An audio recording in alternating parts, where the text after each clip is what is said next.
So I'm going to try to do a quick video about how to repair this little black+decker 8-volt impact that I have. I ran into several issues with it. First it started with the charger, and then I thought it was the circuit board, and lastly the batteries. And I'm not going to do a full video because I don't have my tripod with me, but I'll show you some pictures and some videos of when I take it apart, and then what I did to fix it in general. So I'm going to try to flip this screen around. Alright, so there's the little black+decker. Great little impact wrench. I mean, it has just been a doozy, but started losing performance over the last little bit. I don't know if you can make that out, but 8-volt max. There's your model number and all that good stuff. Just been a great little impact, and I hate to lose it. So when I couldn't get it to take a charge, I took it apart and started digging into it a little bit. And it's simple. There's screws all over the thing, but they come out and then it simply just comes apart. Now yours, if you do this and follow this video, it's not going to look like this because I've already changed the batteries out. I've rewired a couple things, and there used to be a little circuit board right here.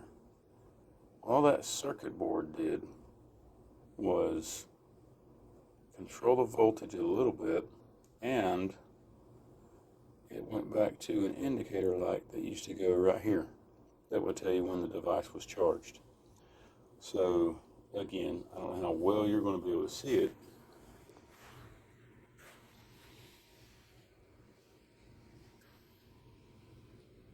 I just cut the wires from there and then straight wired it.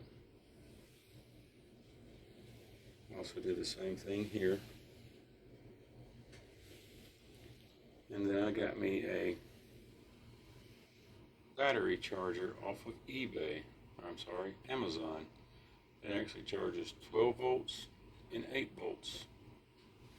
Because that's what this is going to be, 7.4, but you charge it at 8, it's not going to hurt anything. And I actually cut the old plug off, wired it to the charger, and it works great. So my root cause ended up being the batteries, and these are 18650 batteries that you can pretty much get anywhere, and they're relatively cheap. Pull them out, solder them together in series, put them back in. It makes it pretty darn simple, actually. What I'm doing this morning is resoldering this piece because I tore it off last night, hitting them with it again, changing the batteries, and it's not wanting to charge. But this is the second time I've replaced the batteries in it, and I didn't make a video the first time, so I figured I would this time. So maybe this will help somebody out. Change the batteries on this thing. Pretty simple to do. If you have any kind of technical ability, I promise you, it is simple to do. If you got any questions, shoot them in the comments, and I'll try my best to answer. All right, thank you guys.